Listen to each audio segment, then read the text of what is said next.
Hello student, हम लोग class 11 का थर्ड चैप्टर ट्रिग्नोमेट्रिक फलन स्टडी कर रहे थे, जिसमें हम लोग विविध उदाहरण के क्वेश्चन नंबर उदाहरण नंबर 26 को सॉल्व कर लिया था। इस वीडियो में हम लोग उदाहरण नंबर 27 को सॉल्व करेंगे। ये वेरी इंपॉर्टेंट एग्जाम्पल है, ठीक है। 27 नंबर क्या है? 10π/8 का मान ज्ञात कीजिए, ठीक है। इसके पहले हमें π/2, ठीक है, π/2 दिया रहता था तो हम उसको 90 कह देते थे, ठीक है। π/4 रहता था तो उसको हम 45 डिग्री कर देते थे। π/3 रहता था तो उसको हम 60 डिग्री कह देते थे। लेकिन अब π/8 आ गया तो 10π/8 की वैल्यू तो हमें पता नहीं है, तो हम इसे क्या करेंगे? लेट करेंगे, इसे मानेंगे। तो यहाँ पे हम मान लेते हैं, माना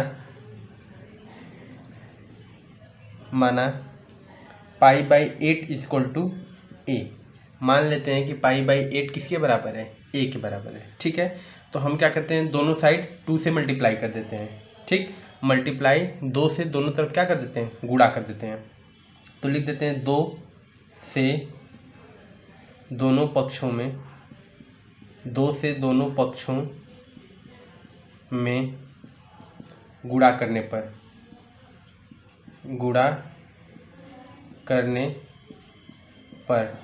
दोनों पक्षों में हम क्या करते हैं? 2 से मल्टीप्लाई कर देते हैं। तो देखिए क्या हो जाएगा, π/8 × 2 = इधर क्या हो जाएगा? 2a। ये 2 से 8 कैंसिल आउट होगा तो कितना आएगा? π/4 = 2a, ठीक है।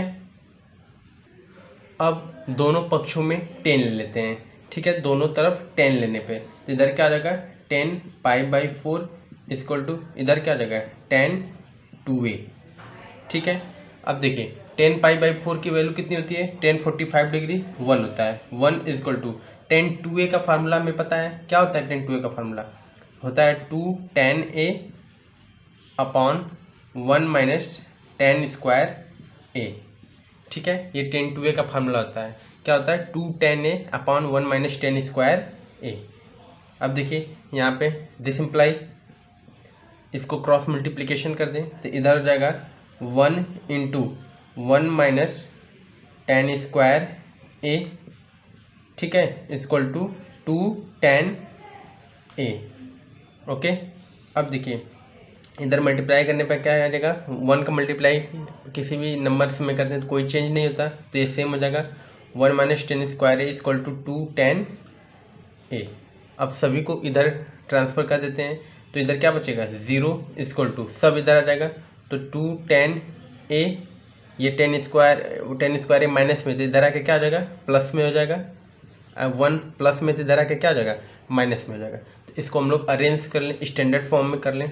तो 10² a + 2 10a - 1, ठीक है। अब देखिए, अब यहाँ पे हम क्वाड्रेटिक इक्वेशन से इसको सॉल्व कर देते हैं, लेकिन उससे इजी क्या होगा कि इस 10a को हम कुछ लेट कर लें, फिर से कुछ भी लेट कर लें। तो हम यहाँ मान लेते हैं, माना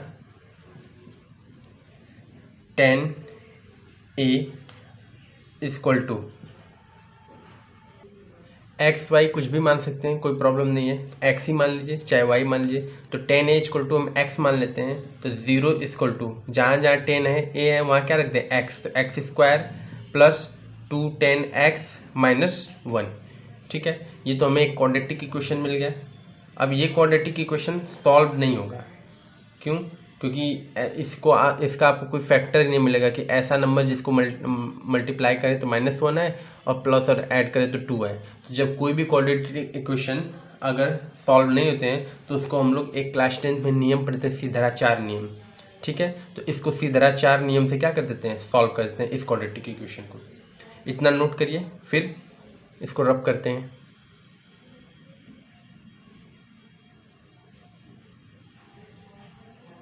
ठीक है।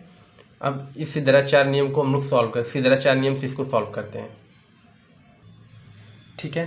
सीधाचार नियम से इसको हम लोग सॉल्व कर देते हैं। तो देखिए इसका कोफिशिएंट कुछ नहीं है तो क्या होता है? 1, यहाँ पे 2 है, यहाँ पे -1 है। तो यहाँ से हम वैल्यू लिख लेते हैं। इसको हम लोग इसके क्वाड्रेटिक इक्वेशन के व्यापक रूप से तुलना कर दीजिए। तो व्यापक रूप क्या होता है? ax² + bx + c = 0। व्यापक रूप से तुलना करने पर, व्यापक रूप से तुलना करने पर व्यापक रूप से तुलना करेंगे तो क्या आ जाएगा, देखिए एक्स स्क्वायर का एक्स स्क्वायर से तुलना करें तो ए इक्वल टू 1, ठीक है, बी इक्वल टू 2 और सी इक्वल टू -1।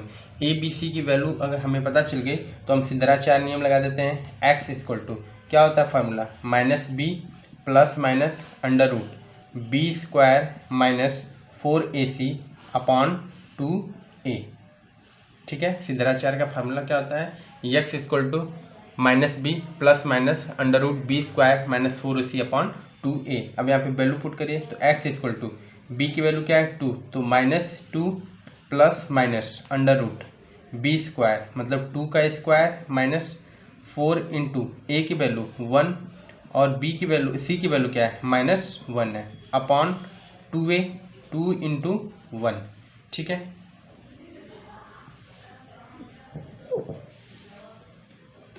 अब इसको आगे यहाँ पे सॉल्व करते हैं। यहाँ से तो x equal this imply x equal to क्या हो जाएगा -2 प्लस माइनस अंडर रूट 2 का स्क्वायर 4 माइनस माइनस प्लस ये कितना हो जाएगा 4 अपॉन 2, ठीक है। अब यहाँ पे क्या करते हैं हम 2 को कॉमन ले लेते हैं, 2 को यहाँ से क्या कर लें कॉमन ले लें। This imply x equal to 2 को कॉमन ले लीजिए तो यहाँ पे क्या बचेगा, ठीक है। तो 2 को कॉमन ले लीजिए, उससे पहले आप इसको एक स्टेप और आगे ऐड कर दिए, प्लस माइनस 4 4 कितना हो जाएगा 8 अपॉन 2, ठीक है। तो this imply x equal to -2 plus minus √8 से √8 का अगर हम उसको सॉल्व करें तो क्या आएगा 2√2 अपॉन 2, ठीक है। x इक्वल टू अब यहाँ से 2 को कॉमन ले लें तो -1 प्लस माइनस √2 अपॉन 2 से 2 कैंसिल हो जाएगा, ठीक है। तो अब यहाँ पे क्या बचेगा x इक्वल टू यहाँ पे लिखते हैं x equal to -1 plus minus under root 2, ठीक है। अब देखिए अब यहाँ पे हम 10 को पॉजिटिव लें या निगेटिव लें ये कैसे पता चलेगा, क्योंकि x की वैल्यू है। अब x की वैल्यू हमने x इसको माना था 10 a को माना था, तो हम यहाँ पे वैल्यू पुट कर दें तो पुटिंग दिस वैल्यू तो x को हमने क्या माना था 10a, तो x यहाँ क्या रख दें 10a equal to minus plus minus under root 2, ठीक है। अब देखिए यहाँ पे 2 वैल्यू आ रही है, प्लस माइनस भी आ रही है, ठीक। तो हम ये कैसे चेक करते हैं, हम ये चेक करते हैं पाई बाई 8 का मतलब पाई का मतलब क्या होता है 180 अपॉन 8। इसको जब हम डिवाइड करेंगे तो लगभग 22.5 डिग्री के आसपास आएगा, ठीक है। कितने डिग्री के 22.5 डिग्री। और 22.5 डिग्री किस चतुर्थांश में आता है आपको पता है, AST से 0 90, तो 22.5 किस में आएगा फर्स्ट चतुर्थांश में। अब फर्स्ट चतुर्थांश में सब क्या होते हैं पॉजिटिव होते हैं, इसलिए हम क्या करेंगे 10 को पॉजिटिव लेंगे, लिखेंगे चूँकि पाई/8 लगभग फर्स्ट लगभग 22.5 डिग्री के बराबर है और यह फर्स्ट चतुर्थांश में है और फर्स्ट चतुर्थांश में सभी धनात्मक होते हैं, सभी धनात्मक होते हैं। फर्स्ट चतुर्थांश में सभी धनात्मक होते हैं, इसलिए 10 को हम क्या ले लेंगे पॉजिटिव ले लेंगे। इसको रफ कर देते हैं।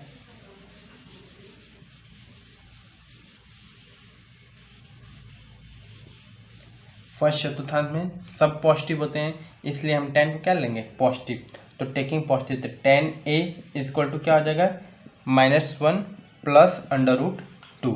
इसको सही से लिख दे तो 10a इक्वल टू क्या हो जाएगा √2 - 1, ठीक है। a को क्या माना था हमने पाई/8 को माना था a, तो 10 इसकी वैल्यू पुट कर दिए 10 पाई/8 इक्वल टू क्या होगा √2 - 1। इस तरीके से हम लोगों ने एग्जाम्पल नंबर 27 को सॉल्व किया। वेरी इंपॉर्टेंट एग्जाम्पल है ये। एग्जाम्पल नंबर 27 बहुत ही इंपॉर्टेंट एग्जाम्पल है, इसको नोट कर लीजिए। अब नेक्स्ट एग्जाम्पल 28 को देखते हैं। ठीक है, एग्जाम्पल नंबर 28 क्या है, यदि 10x = 3π/4, ठीक है, और इसका हमको क्या दिया है, ये किसके चतुर्थांश में है, पाई की x की जो वैल्यू है पाई से बड़ी और 3π/2 से छोटी है, तो sin x/2 cos x/2 और 10x/2 के मान क्या दीजिए। ये क्वेश्चन देखिए इम्पोर्टेंट है। ये क्वेश्चन क्यों इम्पोर्टेंट है, क्योंकि इसमें आपको आधा एंगल की वैल्यू पूछा है, हाफ एंगल की वैल्यू पूछा है। ठीक है, तो ये थोड़ा सा अलग टाइप का क्वेश्चन है। ऐसे क्वेश्चन हमने किए हैं लेकिन हाफ एंगल वाले नहीं किए हैं, वो सारे फुल एंगल कंप्लीट एंगल के क्वेश्चन किए हैं। ठीक है, तो इस क्वेश्चन को हम लोग सॉल्व करते हैं। देखिए पहले सेम प्रोसेस चलेगा, जैसे आपको वैल्यू क्या पता है 10x की, 10x = कितना दिया है 3π/4। ठीक है, 3π/4, और आपको पता है एक नियम आप जानते हैं PBPHHB, perpendicular upon hypotenuse, base upon hypotenuse, PBPHHB। ठीक है, अब परपेंडिकुलर अपॉन बेस, इसको कहते हैं साइन थीटा, इसको कहते हैं कॉस थीटा, इसको कहते हैं टेन थीटा। इसी का जस्ट अपोजिट नीचे वाला होता है। तो साइन थीटा को हम क्या करते हैं perpendicular upon hypotenuse, cos theta को कहते हैं बेस अपॉन हाइपोटेनस, और टेन थीटा को क्या कहते हैं परपेंडिकुलर अपॉन बेस। मतलब ये क्या है, लंब है और ये क्या है, आधार है। ठीक, तो एक ट्रायंगल हम बना लेते हैं, राइट एंगल ट्रायंगल ABC। ठीक है, राइट एंगल ट्रायंगल का जो परपेंडिकुलर है वह कितना है 3 है, अब बेस कितना है 4 है। तो यहाँ से हाइपोटेनस हम निकाल सकते हैं, कैसे, पाइथागोरस थ्योरम से। आपको पता है ये पाइथागोरस थ्योरम क्या होता है, PGT, पाइथागोरस को PGT कहते हैं। तो पाइथागोरस थ्योरम क्या होता है, कर्ण का स्क्वायर मतलब AC का स्क्वायर = AB का स्क्वायर, लंब का स्क्वायर प्लस आधार का स्क्वायर, ये होता है पाइथागोरस थ्योरम। कर्ण का स्क्वायर = लंब का स्क्वायर प्लस आधार का स्क्वायर, मतलब हाइपोटेनस का स्क्वायर = बेस का स्क्वायर प्लस परपेंडिकुलर का स्क्वायर। तो AC की वैल्यू हमें पता है नहीं, AB की वैल्यू पता है 3 का स्क्वायर, प्लस BC की वैल्यू पता है 4 का स्क्वायर। तो AC का स्क्वायर = 3 का स्क्वायर 9, 4 का स्क्वायर 16, तो AC का स्क्वायर = कितना हो जाएगा 25। तो AC = √25, तो AC की वैल्यू क्या आ जाएगा 5। ठीक है, प्लस माइनस 5 आ गया, लेकिन हम किसको लेंगे 5, क्योंकि कोई भी डिस्टेंस निगेटिव होती नहीं है, तो 5 ले लेंगे। तो इसका हाइपोटेनस क्या हो गया 5 हो गया। ठीक है, तो हमने 10x की वैल्यू दी है, इससे हम अब क्या निकाल लें, cos x निकाल लें। ठीक, sin x भी निकाल सकते हैं, cos x भी निकाल सकते हैं। तो cos x = क्या हो जाएगा, आपको पता है cos x = होता है बेस अपॉन हाइपोटेनस।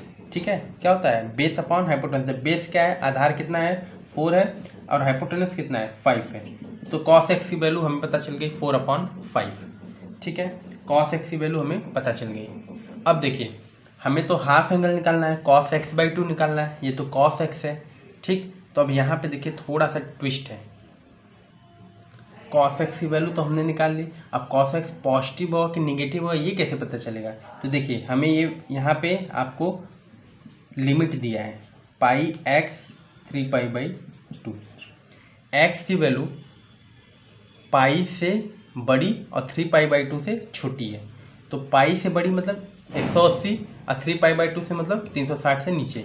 तो देखिए ASTC 0π/2 यहाँ हो जाएगा पाई, मतलब ऐसे करिए 0 90 डिग्री, यहाँ कितना हो जाएगा 180 डिग्री, और यहाँ 270 डिग्री, यहाँ पे 360 डिग्री। तो 180 प्लस, ठीक है 180 प्लस x की वैल्यू जो है वह π/2 से बड़ी और 3π/2 से छोटी। 3π/2 को हम 270 कहते हैं। तो 180 से बड़ा और 270 से छोटा किस चतुर्थांश में आ रहा है, थर्ड चतुर्थांश में। और थर्ड चतुर्थांश में cos क्या होता है, निगेटिव होता है। तो इसलिए यहाँ पे cos x की वैल्यू क्या हो जाएगी -4/π। ये कैसे लिख रहे हैं, लिखेंगे चूंकि x तृतीय चतुर्थांश, x ऐसे लिख दीजिए, x थर्ड चतुर्थांश में स्थित है x थर्ड चतुर्थांश में स्थित है, इसलिए थर्ड चतुर्थांश में cos x क्या होता है, निगेटिव होता है। तो यहाँ से cos x की वैल्यू क्या हो जाएगी, -4/5। ठीक है, अब इसको हम लोग रब कर देते हैं इस साइड को।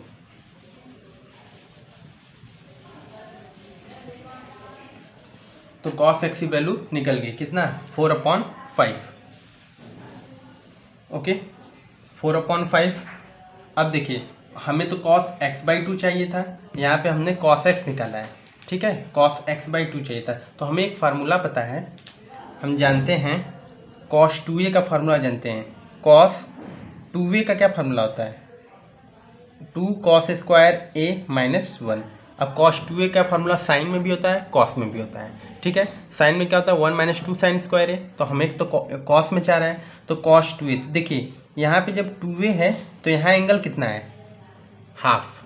मतलब यहाँ एंगल 1 है तो यहाँ इसका डबल है 2। तो अगर यहाँ हाफ कर दें तो यहाँ और हाफ हो जाएगा। ठीक, अगर यहाँ पे हम क्या लिख दें, cos a लिख दें, तो यहाँ क्या हो जाएगा, 2 cos स्क्वायर a/2 माइनस 1। ये चीज़ समझ में आ रही है। यहाँ का जो एंगल है उसका यहाँ कितना है, दुगुना है। तो अगर यहाँ आधा है तो इसका दुगुना 1 तो ही जाएगा। इसका मतलब 2a है तो यहाँ a है, तो यहाँ अगर a होगा तो यहाँ a/2 हो जाएगा। इसी फार्मूले का हम यूज़ करेंगे। ठीक है, तो हमें cos x का फार्मूला क्या होगा, अगर यहाँ पे एंगल हाफ है तो क्या फार्मूला बन जाएगा, 2 cos स्क्वायर a/2 माइनस 1। ठीक है, क्या बन जाएगा। अब यहाँ पे a नहीं लिख के क्या लिखेंगे, x लिखेंगे, क्योंकि x में एंगल है। तो 2 cos स्क्वायर x/2 माइनस 1। अगर यहाँ पे डबल है तो यहाँ आधा है, तो यहाँ जब सिंगल कर देंगे मतलब a कर देंगे तो a का यहाँ पे आधा हो जाएगा ना एंगल। वही नियम यहाँ पे यूज हुआ है। तो यहाँ देखिए cos a का वैल्यू, cos x की वैल्यू हमें पता है कितना है, -4/5 equal to 2 cos square x/2 minus 1। ये -1 इधर आएगा तो -4/5 क्या हो जाएगा, +1 equal to 2 cos square x/2। तो यहाँ पे एलसीएम लेंगे तो 5 × 5, 5 में से -4 गया तो 1/5 equal to 2 cos square x/2। ये 2 इधर आ जाएगा तो 1 क्या हो जाएगा, 10 equal to cos square x/2। तो यहाँ पे अगर cos x की वैल्यू निकालेंगे, यहाँ सॉल्व कर लेते हैं। यहाँ से अगर हम cos x/2 की वैल्यू निकालेंगे, cos x/2, तो ये किस में हो जाएगा, √1/√10 प्लस माइनस। फिर से यहाँ पे प्लस माइनस आ गया। अब cos x/2, अब यहाँ पे प्लस होगा कि माइनस होगा, ये कैसे पता चलेगा। तो देखिए cos x/2 प्लस होगा कि माइनस, वो कैसे डिसाइड करेंगे। तो हम लोग यहाँ पे पहले कर लेते हैं। चूँकि पाई की जो वैल्यू थी वह x से बड़ी, मतलब x की वैल्यू पाई से बड़ी और 3π/2 से छोटी थी जब कंप्लीट एंगल था। अब एंगल आधा की बात है तो यहाँ हाफ करें, इसलिए अगर हम यहाँ पे एंगल को आधा कर दें तो ये भी आधा हो जाएगा और ये भी क्या हो जाएगा, आधा। मतलब पाई कितना हो जाएगा, 4। अब π/2 का मतलब क्या हुआ, 90 डिग्री। और 3π/4 का मतलब कितना हुआ, 3 × पाई की वैल्यू 180/4, ये हो जाएगा 45। ये 45 में 3 से मल्टीप्लाई करेंगे 135 डिग्री। मतलब x/2 की हाफ एंगल है तो वह 90 से बड़ा और 135 से छोटा। तो आपको पता है ASTC 0, 90 डिग्री, 180 डिग्री, 270 डिग्री। 90 से बड़ा और 135 से छोटा, तो ये किस चतुर्थांश में आ रहा है, सेकंड चतुर्थांश में। सेकंड चतुर्थांश में cos क्या होता है, निगेटिव होता है। सेकंड चतुर्थांश में cos क्या होता है, निगेटिव होता है। तो हम यहाँ लिख दें चूँकि x/2 सेकंड चतुर्थांश में है, x/2 सेकंड चतुर्थांश में है, इसलिए कॉस एक्स बाई टू की वैल्यू क्या आ जाएगी माइनस अंडर रूट 1/√10। ठीक है, कॉस एक्स की वैल्यू क्या हो जाएगी माइनस 1/√10। आप इसको चाहें तो ऐसे भी लिख सकते हैं 1/√10। कॉस एक्स बाई टू की वैल्यू क्या आ गई, कॉस एक्स बाई टू की वैल्यू क्या आ गई माइनस 1/√10। ठीक है, कॉस एक्स बाई टू की वैल्यू निकल गई। अब हमें एक फॉर्मूला पता है sine square x plus cos square x equal to 1 होता है। तो यहाँ जब कंप्लीट एंगल था तो 1 था, अगर हम एंगल को आधा भी कर दें तो ये किसके बराबर रहेगा 1 के बराबर रहेगा। तो sine square x by two plus cos square x by two equal to क्या होगा 1 होगा। ठीक है, तो sine square x by two plus cos square x by two, तो इसको हम लिख दें कॉस एक्स बाई टू का क्या लिख दें होल स्क्वायर इक्वल टू 1। तो साइन इसको भी लिख दीजिए इसी तरह तो सही रहेगा, साइन एक्स बाई टू का होल स्क्वायर। कभी भी एंगल अगर उस रूप में है तो इसको होल स्क्वायर के रूप में लिखा करिए। कॉस एक्स बाई टू की वैल्यू आपको पता है माइनस 1/√10 का होल स्क्वायर इक्वल टू 1। ठीक है, तो साइन एक्स बाई टू का होल स्क्वायर इक्वल टू क्या आ जाएगा, सॉरी प्लस, तो 1 -1 का स्क्वायर प्लस 1/√10 का स्क्वायर 10 हो जाएगा। जब स्क्वायर करते हैं तो रूट हट जाता है इक्वल टू 1। ठीक है, अब इसको रफ कर देते हैं।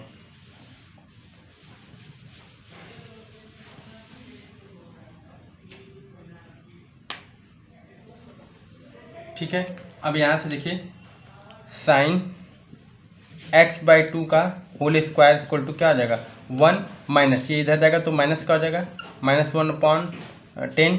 तो साइन एक्स बाई टू का होल स्क्वायर इक्वल टू यहाँ पे एलसीएम लेंगे तो √10, सॉरी 10 1 जा 10 में से 1 गया कितना आ जाएगा 9/10। ठीक है, 9/10। अब देखिए तो साइन एक्स बाई टू क्या हो जाएगा √9/10। ठीक है, तो साइन एक्स बाई टू ये प्लस माइनस दोनों में रहेगा तो इसकी वैल्यू क्या आ जाएगी प्लस माइनस 9 बाहर निकलेगा रूट से तो 3 हो जाएगा, और √10 बाहर नहीं निकलेगा तो इसको रूट में रहने दीजिए। तो साइन एक्स बाई टू की वैल्यू क्या आ गई प्लस माइनस 3/√10। फिर से sign x by two plus होगा कि माइनस होगा, तो आपको पता है चूंकि अभी हमने ऊपर निकाला था एक्स बाई टू द्वितीय सेकेंड चतुर्थांश में है। ठीक है, एक्स बाई टू किस चतुर्थांश में है सेकेंड चतुर्थांश में। और सेकेंड चतुर्थांश में साइन क्या होता है पॉजिटिव होता है, पता ही है कि सेकेंड चतुर्थांश में साइन क्या होता है पॉजिटिव होता है। तो इसलिए साइन एक्स बाई टू की वैल्यू क्या आ जाएगा, साइन एक्स बाई टू की वैल्यू क्या आ गई 3/√10। ठीक है, plus 3/√10। Sign x by to भी निकल गया, साइन एक्स बाई टू निकल गया, कॉस एक्स बाई टू निकल गया। तो आपको पता है तो 10x बाई टू निकालना है, तो 10x बाई टू क्या हो जाएगा, ये होता है sine x by two upon cos x by two. ठीक है, अब देखिए 10x by two equal to sine x by two की value 3/√10 upon cos x by two की value, cos x by two की वैल्यू कितनी हो जाएगी माइनस, इसके हमने निकाला था ना कितना था माइनस 1/√10। √10 से √10 कैंसिल आउट हो जाएगा, तो यहाँ पे 10x बाई टू की वैल्यू कितनी आ गई 10x बाई टू की वैल्यू आ गई -3। तो देखिए साइन एक्स बाई टू भी निकल गया, कॉस एक्स बाई टू भी निकल गया, और 10x बाई टू की भी वैल्यू निकल गई इस तरीके से। तो ये क्वेश्चन थोड़ा सा अलग टाइप का है, हाफ एंगल पे क्वेश्चन है। ठीक है, यह क्वेश्चन हाफ एंगल पे है, तो इसको आप अच्छे से नोट कर लीजिएगा, अच्छे से प्रैक्टिस कर लीजिए, क्योंकि हाफ एंगल वाला क्वेश्चन थोड़ा सा कॉम्प्लिकेटेड होता है नॉर्मल पैटर्न से। ठीक है, आप इसको नोट कर लिए। एक लास्ट एग्जांपल 29 को देखते हैं, वो वेरी इंपॉर्टेंट है, उसको भी देख लेते हैं। ठीक है 29 नंबर देखिए, सिद्ध कीजिए cos square x plus cos square bracket में x plus pi by 3 plus cos square x minus pi by 3 equal to 3/2। ये वेरी इंपॉर्टेंट क्वेश्चन है। ठीक है, तो देखिए LHS साइड और RHS साइड दिया था, RHS सॉल्व होगा नहीं, LHS ही सॉल्व होगा। तो LHS साइड को हम ले लेते हैं, LHS साइड को ले लेते हैं। क्या लिखा है cos square x plus cos square x plus pi by 3 plus cos square x minus pi by 3, ये लिखा हुआ है। ठीक है, आपको एक फार्मूला पता है, चूँकि आपको एक फार्मूला पता है cos 2x इक्वल टू क्या होता है, cos में 2 cos स्क्वायर x माइनस 1, ठीक है। अब इस 1 को इधर लाएंगे तो प्लस का हो जाएगा, तो cos 2x plus 1 equal to 2 cos square x, तो cos square x equal to क्या हो जाएगा, cos 2x प्लस 1 अपॉन 2, ठीक है। तो जहाँ पे cos स्क्वायर x है वहाँ पे हम कौन सी वैल्यू पुट कर सकते हैं, cos square 2x plus 1 upon 2 को, ठीक है। तो हम यहाँ पे पुट कर देते हैं, यहाँ पे वैल्यू को पुट कर देते हैं। दिस इम्प्लाई, अब देखिए cos स्क्वायर x से हम क्या लिख सकते हैं, ये पूरी वैल्यू लिख सकते हैं। तो लिखेंगे cos 2x प्लस 1 अपॉन 2, ठीक है। फिर कौन सा साइन है, प्लस। अब देखिए ये भी cos स्क्वायर x है, लेकिन यहाँ x था, यहाँ x है क्या, x प्लस पाई बाई 3, तो सेम वैल्यू होगा, बस x यहाँ जो x है वहाँ पे हम क्या रख देंगे, x प्लस पाई बाई 3 रख देंगे। तो देखिए क्या हो जाएगा, cos,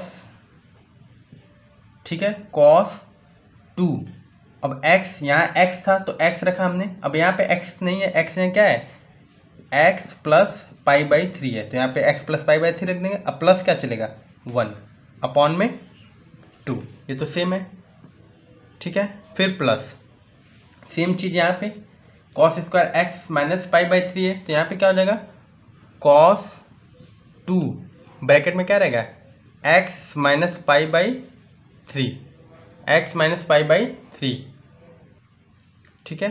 cos 2 x minus pi by 3 plus 1 upon में क्या चलेगा, 2, ये तो सेम पैटर्न पे एकदम।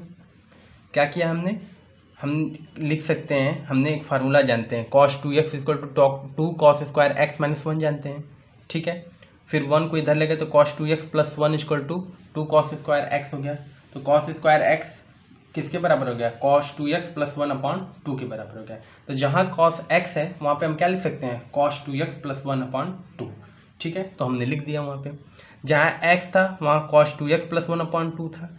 अब यहाँ पे x जगह यहाँ पे क्या एंगल है, x प्लस पाई बाई 3 है, तो x जगह हम क्या रख दें, x प्लस पाई बाई 3, तो हमने पुट कर दिया।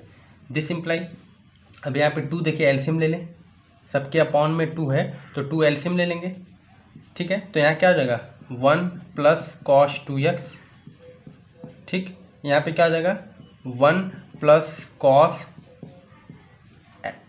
अब देखिए 2 का मल्टीप्लाई कर देंगे, अंदर 2 का मल्टीप्लाई कर देंगे तो क्या हो जाएगा, 2x प्लस 2 पाई बाई 3 हो जाएगा, ठीक है। या मल्टीप्लाई नहीं करिए, ऐसे ही डायरेक्ट रहने दीजिए भी, ठीक है। यहाँ पे हमने एलसीएम ले लिया था। अब देखिए 1 1 1 कितना हो जाएगा, 3 हो जाएगा, 3 plus cos 2x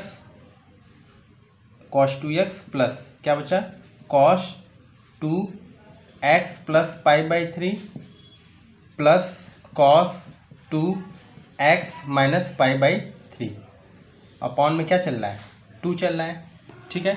this imply, अब इस 2 का मल्टीप्लाई कर दिए, 3 प्लस cos, सॉरी 3 का कह रहे हैं, इस 2 का मल्टीप्लाई इसमें कर दीजिए, तो cos 2x plus 2 pi by 3 plus cos 2x minus 2 pi by 3, ऐसे कर दिए, ठीक है। क्या किया हमने, सेम चीज़ उतारा, ये जो 2 बाहर था उसको हमने एंगल में मल्टीप्लाई कर दिया, ठीक। ये थोड़ा सा लॉन्ग क्वेश्चन है इसलिए कई पार्ट में हो रहा है, तो आप ध्यान से नोट करिएगा। अगर कोई चीज़ कन्फ्यूजन तो पॉज करके पीछे आ जाइएगा, ठीक है। अब इस चीज़ को देख लीजिए, अब ये किसी का फार्मूला है, किसका फार्मूला है, cos a प्लस बी, ये a है ये b है, ये a है ये b है, ठीक है। cos a plus b plus cos a minus b, तो इसको हम क्या लिख सकते हैं, 2 cos a cos b लिख सकते हैं। फार्मूला पता है हमें, तो इसको रफ कर देते हैं, इस स्टेप को ऊपर नोट कर लेते हैं। क्या है, 3 plus cos 2x plus cos 2x plus 2 pi by 3 plus cos 2x minus 2 pi by 3, ठीक है। इसको नोट कर लेते हैं। आपको फार्मूला पता है, चूँकि यहाँ पे मैं फार्मूला नोट कर देता हूँ, चूँकि अगर कहीं पे लिखा है cos, ये a है, ये क्या है b है, इसके बीच में प्लस साइन है, ये a है, माइनस ये क्या है बी है। तो देखिए आपको पता है cos A plus b plus cos A minus B, अगर कहीं इस फॉर्मेट का अगर आपको गुणनखंड दिख जाए तो इसको हम क्या लिख सकते हैं, 2 cos a cos b। इसको क्या लिख सकते हैं, 2 cos a cos b। इसकी जगह हम क्या लिख सकते हैं, 3 प्लस cos 2x, तो इसी तरह रहेगा, प्लस इसकी जगह क्या लिख सकते हैं, 2 cos a cos b, मतलब 2 cos a की वैल्यू क्या है, 2x है, cos a cos b मतलब 2 पाई 3। ठीक है, this imply 3 plus cos 2x तो इसी तरह रहेगा, 2 cos 2x भी इसी तरह रहेगा, इंटू cos 2 पाई 3 का मान होता है, क्या होता है, देखिए cos 2 इंटू पाई की जगह 180 रखिए अपॉन 3, ये कैंसिल आउट हो जाएगा, तो 3 6 जा, तो cos 120 की वैल्यू क्या होती है, -1/2। cos 120 की वैल्यू क्या होती है, -1/2। इसको आप चेंज कर सकते हैं, cos क्या लिख सकते हैं, 90 प्लस 30, तो cos 90 प्लस थीटा क्या होता है, साइन थीटा, तो साइन 30। अब लेकिन किस चतुर्थांश में आएगा, तो 90 प्लस सेकंड चतुर्थांश में cos क्या होता है, निगेटिव होता है, इसलिए -1/2, तो इसकी वैल्यू क्या हो जाएगी, -1/2। ठीक है, 2 से 2 कैंसिल आउट हो जाएगा, 3 प्लस cos 2x, अच्छा इसके अपॉन सब में क्या चल रहा था, 2 भी तो है, इस सब के अपॉन में क्या चल रहा है, 2 देखिए छूट गया था। ठीक है, दिस इम्प्लाई, तो 3 प्लस cos 2x ये क्या हो जाएगा, minus cos 2x upon 2, cos 2x से cos 2x कैंसिल हो जाएगा, तो क्या आ जाएगा 3/2। यही तो हमारा RHS है, यहाँ से क्या लिख देंगे, LHS इक्वल है किसके, RHS के। ठीक है, तो इस क्वेश्चन को आप अच्छे से देख लीजिएगा, ये वेरी इंपॉर्टेंट क्वेश्चन है, इसमें कई फॉर्मेट यूज हुए हैं, एक उधर वाला cos 2 थीटा वाला, एक ये फॉर्मेट। ठीक है, इस तरीके से हमारे सारे विविध उदाहरण क्या हुए, कंप्लीट हुए। अब नेक्स्ट वीडियो में हम लोग विविध प्रश्नावली को सॉल्व करेंगे। इसको जितने भी क्वेश्चन हैं इसको आप अच्छे से देखिएगा, ये सब बहुत इंपॉर्टेंट वाले क्वेश्चन हैं।